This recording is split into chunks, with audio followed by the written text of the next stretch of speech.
Only the biggest stories, only the biggest guests, and only the biggest opinions. This is AM 560, The Answer.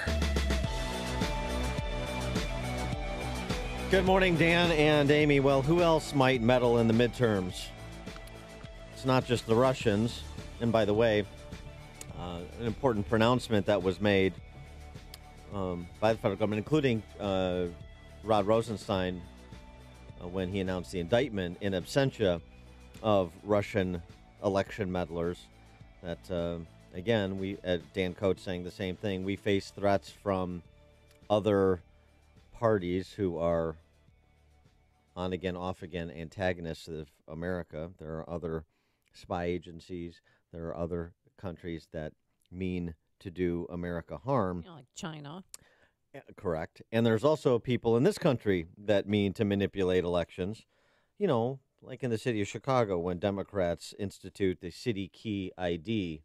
That's so ridiculous. And it's not taking off like they had planned. For people here illegally. Yeah, here, get a city ID card. So you can register to vote. So you can register to vote and vote for the Democrats. All right. Yeah. Here's a pamphlet. Take one on the way out. Rahm's having trouble winning the electorate as it currently exists, so he needs a new one. For more on the possibilities of election fraud, with just over 80 days before the midterms, and then a couple months after that, here, a mayoral election, we're pleased to be joined by Eric Eggers. He's a research director at the Government Accountability Institute and author of Fraud, How the Left Plans to Steal the Next Election. Eric, thanks for joining us. Appreciate it. Hey, thanks, guys. Glad to be here. And, yeah, it doesn't seem like I'll have to do too much work to convince people living in Chicago that this idea of voter fraud is something that could actually occur. Well, you'd be surprised. We do have our skeptics, even though, of course, vote early, vote often is on our license plates. So how the left plans to steal the next election? Well, how are they going to do it? Right. It's a great question. You just touched on a piece of it. And I talk about the Chicago IDs in the book. Of course, Chicago is not the only city. You see New York and San Francisco. And then the second piece on that is whatever documentation is used to get these IDs is then destroyed. So there is no record of the citizenship status of the people with those IDs. But clearly the left is making a push to normalize non-citizen voting. You know, there's a poll that came out recently that says for the first time ever, a majority of Democrats believe non-citizens should have the right to vote. Actually, the official language is tax-paying illegal immigrants should have the right to vote. 53% of self-described liberals, 54% of Democrats. The head of the DNC, Tom Perez, his background before he worked in the Obama Justice Department was for a Soros-funded get-out-the-vote effort called Casa de Maryland, and that was their big push, is normalizing and advocating for voting rights for non-citizens. Tom Perez's hometown of Tacoma Park, Maryland, has been allowing non-citizen voting since 1992. So it's not only the past in certain key places, but it's the future. And this is just part of the hydra of organized efforts on the part of the left, with Tom Perez as being the official policy spokesperson. And you've got Soros-funded groups that do two things. They fight against any effort to increase election security. Ohio recently had to fight Soros-funded efforts to both implement and continue its voter ID law, as well as remove illegal voters from the voting rolls. But at the same time, they then fund groups like Acorn and La Raza who go out and roust up as many voters as possible, regardless of the legality of their status. As you guys know, why did Acorn and La Raza change their name? Because of the chronic affiliation and association with voter fraud. So I think that's sort of the organized infrastructure that I talk about in the book. And then, there's a lot of other incidental examples that just show how the vulnerabilities that continue to exist are manipulated and exploited. Can you give me a ballpark range of how many illegal immigrants vote?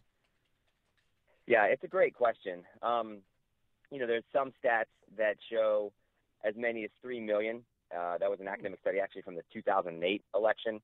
There's increasingly evidence, the Secretary of State in Pennsylvania resigned after people asked questions after the 2016 election because there's evidence that as many as 100,000 non-citizens were on the rolls and possibly voted in the 2016 election.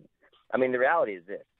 There's 248 counties in this country with more registered voters than citizens of legal voting age. So we've clearly got some problems.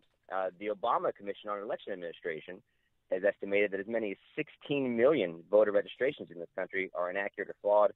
The Pew Center found there might be as many as 24 million. So, yeah, we've got massive problems. And when it's as easy to register to vote as getting a driver's license, and the threshold to get a driver's license is not the same as the threshold to register to vote, you've got a situation where it's rife for the possibility for fraud. Yeah, but here's the thing, Eric. If we institute something like voter ID laws, then we're discouraging people from voting, particularly minorities, because apparently that's somehow discriminatory to them. Like voter ID, like them producing an ID is different than a white person producing an ID. There's some kind of different threshold, as I understand it from the left. I don't really understand it though.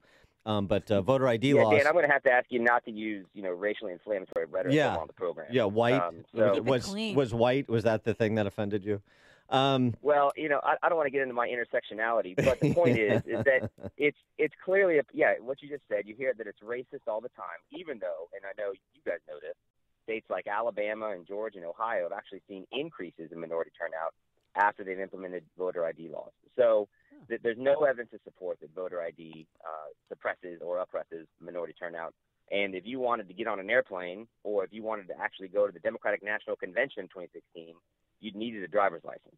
So I don't know why it's racist to think that, if any everyday items like that are somehow different than voting. What about the idea of just moving voters around where they're needed most? We saw that in the presidential election with some undercover video by James O'Keefe and company of our friend here, convicted felon Creamy Bob, the husband of Jan Schakowsky, Calamity Jan Schakowsky here. He and an associate wanting to import people from places like Illinois to vote in Wisconsin, because Wisconsin obviously was a more competitive state, closer state, so he needed the people to be registered and vote in Wisconsin, even though they're Illinois residents. So what about just, kind of highest best use of the voter that's, in this mobile society in which we live? Hey, I'm a sports fan, and a lot of teams are embracing analytics these days. So, of course, why would we not think that people that administer elections or people that run political parties would do the same thing? No, I mean, my mother-in-law lives in Columbus, Ohio, and I told her I was working on a book on voter fraud, and she said she knew people that would get on the buses all the time in the 70s. So this is clearly a thing. O'Keefe's video shows that you've got party officials that admit that this is an action that they take. And the reality is why can they do that? Because the system is so vulnerable. In the city of New York, which I think has similar composition and vulnerabilities to Chicago, the city said, hey, we've heard so many problems about the way elections are administered. Let's figure out just how big of a problem this is. So they actually sent undercover investigators to see, and they sent undercover investigators to vote on behalf of felons, dead people, and people that no longer resided in the state. And so they tried to cast a total of 63 ballots on behalf of people that shouldn't be voting. Well, 61 of those ballots were successful. And one of the only two that was not successful is because the undercover agent was attempting to cast a ballot on behalf of a felon who was actually, I believe, still incarcerated. And only because the felon's mother was working the polling place was the person unsuccessful in terms of casting the vote. So you've got issues where polling people are actually, and this is documented in the New York report, they even encourage people like, well, you can't vote here, but maybe you should go here and just claim, sure, give it a shot. Well, so, yeah, that happens the bias in is not towards the bias is not towards prosecuting voter fraud. Let's put it that way. Well, it seems to me that the Sandinista mayor of New York has the answer to that. You just do the voter registration drives inside the prisons. No, I mean, it's funny, but it's true. He did that? Yeah, of course. Absolutely. Well, and that's the new push, right? And so that's the thing. So what does the future look like? What are the Democrats clearly targeting? They're targeting allowing non-citizens and illegal immigrants to be able to vote. I mean, luckily they're not able to vote in federal elections, but that may change. You're going to see a push to that. And you're seeing, the demographics, they want to get felons to vote. I mean, any population that's going to disproportionately favor the Democratic Party, you're now seeing Democratic officials openly and outwardly say, why don't we get these people the right to vote now? And it's because, and you guys know this, I mean, whatever you want to say about the current presidential administration, there's a level of vitriol and hatred towards this administration, the likes of which I've never seen. So I don't think anybody questions this idea of motivation on behalf of Democrats to do whatever it takes to flip the House and the Senate this midterm cycle impeach the president, block Supreme Court nominations, abolish ICE, the laundry list of activities. So, are they motivated? Yes. Does the opportunity exist? Yes. So I think it's as simple as, I think people need to wake up and realize just how big of a problem this may be. Well, what can Republican leaders do to push back to have skin in this game? Yeah, before Nicolas try and grow their base. Before Nicolas Maduro is elected president of the United States. I think really there's a couple things. Requiring ID, being able to push back and knock down the false narrative that requiring ID is somehow racially suppressive is one. I think you got to support states like Ohio and Indiana that have been able to go through and fight Soros-funded challenges to do it, but they've been able to go through and say, listen, we want to make sure that people that shouldn't be casting ballots in our state aren't actually on our voter rolls. It's a novel concept, but it's considered to be highly controversial by people on the left. So states got to be able to clean up their voter rolls.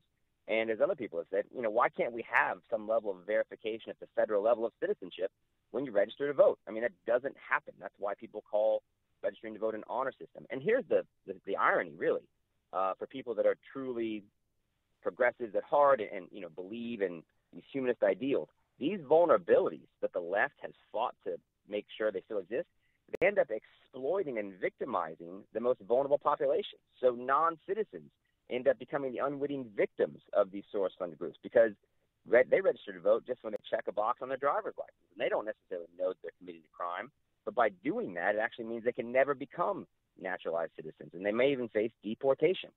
Senior citizens get their ballots harvested all the time in a practice called granny farming. You get people that go in, they pay the residents, the people that work at these residential facilities, and they're filling out the ballots, or people go in and just befriend these large communities of senior citizens. So, I think we've got to wake up and say, listen, we've got major problems, so we need to fight for enforcement at the local, state, and federal level, and then also election lawyers. I mean, the majority of problems that I document in my book were actually not caught by elections officials, but by people that were working on behalf of campaigns, and then ultimately by local media that followed up.